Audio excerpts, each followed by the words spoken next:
Assalamu alaikum dear students. I hope you all are fine. Today we are going to discuss our chapter number 4, end of term. Basically this chapter was written in praise of school holidays, and in this essay the writer describes his experience of childhood, boyhood and youth. ये David aches ने लिखा था 1912 के अंदर जो है वो उनकी बर्थ होती है और 2005 के अंदर जो है उनकी डेथ होती है. तो I have divided this chapter into 3 main parts. In first part we will discuss about his background. In second part we will discuss the main content, praise of school holidays, and in third part we will discuss about his wishes which were never fulfilled. तो start करते हैं. By profession he was a literary historian, literary critic, scholar and writer. Wrote on English and Scottish literature. एक तनकीद निगार थे और एक जो है अदब का लिखने वाले जो है वो लिखारी थे, और इसके साथ साथ उन्होंने अंग्रेजी अदब और जो स्कॉटिश अदब है उसके ऊपर उन्होंने बहुत सारी किताबें जो है वो लिखी. राउंड अबाउट 50 के करीब जो है वो बुक्स हैं जो उन्होंने लिखी हैं. उन्होंने अपनी लाइफ के अंदर 2 ऑटोबायोग्राफीज लिखी. आप बीती जिसको हम कहते हैं वो लिखी. तो 2 वर्ड्स फर्स्ट उन्होंने जो लिखी है वो है 2 words and Edinburgh Jewish childhood 1956 के अंदर जो है ये इन्होंने अपनी ऑटोबायोग्राफी लिखी. हमारा जो लेसन है एंड ऑफ टर्म ये इसी ऑटोबायोग्राफी में से जो है वो लिया गया. सेकंड जो उन्होंने लिखी a portrait of my father 1997 में जो है वो लिखी. इस चैप्टर के अंदर जो डेविड एचिस हैं वो अपने जो स्कूल के एक्सपीरियंसेस हैं जवानी के और उनके बचपन के वो हमारे साथ जो है वो शेयर करते हैं. वो हमें बताते हैं कि जब बचपन में जो है वो स्कूल जाते थे तो हमेशा वो जो है वो वीकेंड का इंतज़ार करते थे और उनके लिए जो है वो बड़ा ये जो है वो खुशी का लम्हा होता था. तो वो लिखते हैं कि we always long for weekend. उन्होंने वो बताते हैं कि हमारे एक टीचर ने एक दफ़े किताब लिखी जिसका उन्वान था thank God Friday thank God. तो डेविड एचिस लिखते हैं कि ये जो टाइटल है किताब का ये जुम्मे के दिन, क्योंकि जुम्मे के दिन वीकेंड होता था और आगे 2 मजीद छुट्टियां होती थी, तो वो कहते हैं कि ये मेरे जज्बात की पूरी तरह से जो है वो अक्कासी करता था.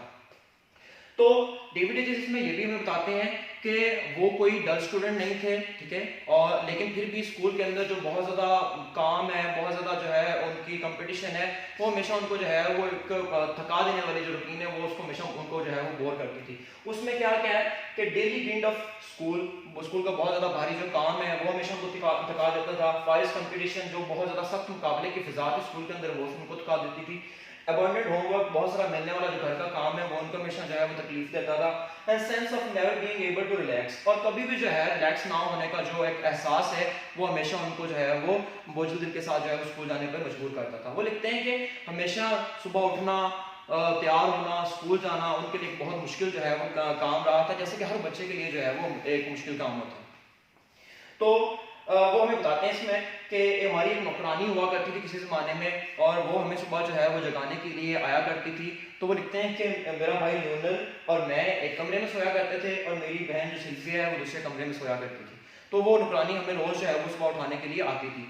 तो वो कहते हैं कि मैं फर्श पर लेटा हुआ उसके हमेशा जो उसके मनहूस कदम है उनकी आवाज़ को जो है वो सुनता था, और हमें ऐसा लगता था जब वो हमें आवाज़ देती थी कि सिल्विया, डेविड, लियोनल उठ जाओ सुबह हो गई है, तो कहते हैं कि मुझे ऐसा लगता था कि जैसे समन्स टू डैमिनेशन, कि जैसे कोई जहन्नम का जो है वो बुलावा आ गया, कोई जलाद जो है वो जो मुजरिम है उसको फांसी पर लटकाने के लिए जो है उसको बुला रहा है.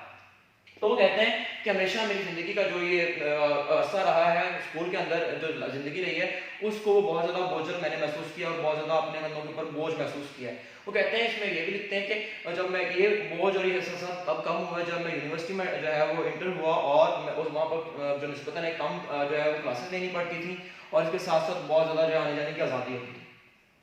अब सेकेंड पार्ट स्टार्ट करते हैं हम छुट्टियों के बारे में. बेसिकली ऐसे जो है वो लिखा गया है, ठीक है. तो छुट्टियों का जब कहते हैं कि जब वीकेंड स्टार्ट होता है यानी कि थर्सडे मॉर्निंग होती थी, यानी कि अभी फ्राइडे फिर सैटरडे फिर संडे, तो कहते हैं कि थर्सडे मॉर्निंग से जो है वो मुझे बड़ा खुशकुन एहसास महसूस होना शुरू हो जाता था, क्योंकि ये वीकेंड का एंड होता था और हमें जो है वो इससे बड़ी खुशी मिलती थी. और उसके बाद जो है वो फ्राइडे मॉर्निंग, तो कहते हैं कि Friday morning was relatively rose colour, बहुत ज़्यादा उम्दा हमें लगती थी, बहुत ज़्यादा खुश हमें जो है वो कर देने वाली चीज़ होती थी. तो कहते हैं कि ये फ्राइडे मॉर्निंग जो है वो मेरी खुशी का बच बनती थी. उसके बाद वो कहते हैं जी कि फ्राइडे जो लास्ट लेक्चर होता था फ्राइडे को, वो किसी भी सब्जेक्ट का हो, इसका कोई फर्क नहीं पड़ता था, क्योंकि तमाम बच्चे स्कूल से ऐसे भागते थे लाइक एन एस्केप प्रिजनर, जैसे कोई कैदी जो है वो मफरूर कैदी जो है वो भागता है, ऐसे ही जो बच्चे हैं वो स्कूल से भागा करते थे उस पीरियड के बाद। उसके बाद वो लिखते हैं फ्राइडे नाइट। वो कहते हैं कि Friday night was the best night of the week, जो है हफ्ते की बेहतरीन रात होती थी। वो किस लिए? क्योंकि हमेशा जो है उसके बाद 2 मुकम्मल छुट्टियां हुआ करती थी और ये एहसास बड़ा जो है वो खुशगवार होता था। उसके बाद लिखते हैं सैटरडे नाइट। सैटरडे नाइट कहते हैं कि सैटरडे नाइट जो है वो रिलेटिवली कुछ बेहतर होती थी, क्योंकि ये एहसास होता था कि मजीद जो है एक छुट्टी जो है वो बाकी है। उसके बाद संडे नाइट। संडे नाइट के बारे में जैसे कि सभी स्टूडेंट सोचते हैं, सभी हम जो है वो बचपन में इसका जो है वो इन एहसास का जो है वो हम शिकार रहे हैं कि Sunday night was full of threats. हमेशा खौफनाक जो ख्यालात हैं उनसे भरपूर होती थी कि क्या सुबह फिर स्कूल जाना है। तो उसके बारे में जो है वो लिखते हैं कि वो बहुत ज़्यादा खौफनाक होती थी, हमेशा उसको जो है जो मंडे मॉर्निंग है वो बड़ा डिस्टर्ब करती थी। उसके बाद unexpected स्पाइट्स, blessed breaks, Christmas and Easter holidays, and finally summer holidays।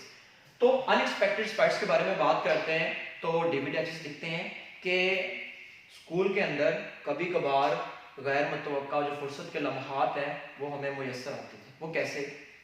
मुझे भी अपनी ज़िंदगी में जो है वो बहुत सारे ऐसे लम्हात आए और मैंने उनको बहुत ज़्यादा जो है उनको एंजॉय किया। तो अनएक्सपेक्टेड स्पाइट्स में क्या था कि कभी कभार फुटबॉल मैच देखने के लिए जो है कभी कभार जो है वो आधी छुट्टी दे दी जाती थी, या फिर क्राइसिस और सेलिब्रेशन, स्कूल के अंदर कोई जो है वो सानिया हो गया या कोई तकरीब है तो उस सिलसिले में 2 घंटे पहले स्कूल जो है वो बंद जो है वो हो जाता था।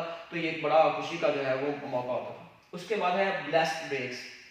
ब्लेस्ड ब्रेक कौन सी है कि हर साल में पेपर्स के बाद एनुअल मिड टर्म के बाद एक छुट्टी हुआ करती थी जो कि हमेशा मंडे को हुआ करती थी। तो इस तरह से वो कहता है कि हमारा जो पूरा वीक है वो प्रोलॉन्ग हो जाता था, लेकिन फिर ये बाकी वीक्स की तरह ये भी गुजर जाता था, लेकिन एक खुशी होती थी। उसके बाद है स्केटिंग हॉलीडे। जब कभी बहुत ज़्यादा बर्फ़ पड़ती थी तो पूरे दिन जो है वो बर्फ़ के ऊपर फिसलने की जो है वो हमें छुट्टी दे दी जाती थी, और ये ब्लेस्ड ब्रेक जो है वो उनको काउंट करता है। फिर उसके बाद ब्लेस्ड जो इंपॉर्टेंट है वो है क्रिसमस एंड ईस्टर हॉलीडेज। कहता है कि ये जो छुट्टियां हैं क्रिसमस की और ईस्टर की, इनका भी हमें हमेशा इंतजार रहता था।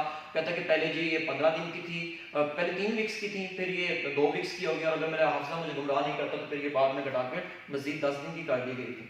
लेकिन वो कहता है कि समर हॉलीडेज ये तो क्या छुट्टियां हुआ करती थी कि हम पूरा साल इन छुट्टियों का इंतजार किया करते थे।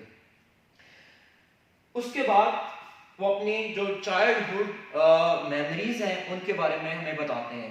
कहते हैं कि जो ख्वाहिशात हैं वो सभी की ज़िंदगी में सारी ख्वाहिशात पूरी नहीं होती हैं। अपनी ख्वाहिशात के बारे में वो बड़े बोल्ड होकर हमें बताते हैं। वो क्या कहते हैं कि उनकी जो बचपन में ख्वाहिशात थी वो चंद थी, यानी सबसे पहले उन्होंने जो ख्वाहिश की थी माँ बाप से वो थी ट्राईसाइकिल की, ठीक है, और उनके माँ बाप वो जो ख्वाहिश है वो अफोर्ड नहीं कर सकते थे, इसलिए वो कभी पूरी ना हो सकी। ये ख्वाहिश बाद में बाईसाइकिल लेने में जो है ये तब्दील हो गई, और ये बाईसाइकिल की ख्वाहिश भी उनके वालिदैन जो है वो पूरी ना कर सके। और ये उन्होंने अपनी ख्वाहिश पूरी की जब एडिनबर्ग यूनिवर्सिटी में उन्होंने जब 21 ईयर्स के एज में उनको जो है वो स्कॉलरशिप मिली, तो कहते हैं कि बाईसाइकिल की ख्वाहिश जो है वो मैंने तब पूरी की।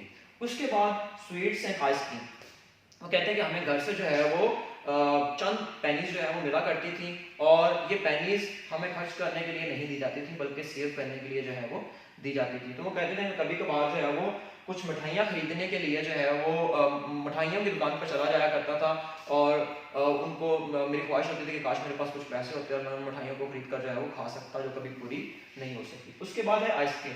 कहते हैं कि मैं अक्सर जो फेरी वाला है या जो वेंडर है उसके पास जो मौजूदा लोग हैं उनमें चला जाया करता था, क्योंकि मेरे पास पैसे नहीं होते थे, तो मैं वहाँ पे खड़ा हो जाता था और मैं ये सोचता था कि शायद उसको मुझ पर रहम आ जाए और वो मुझे एक आधा जो स्लाइडर है वो मुफ्त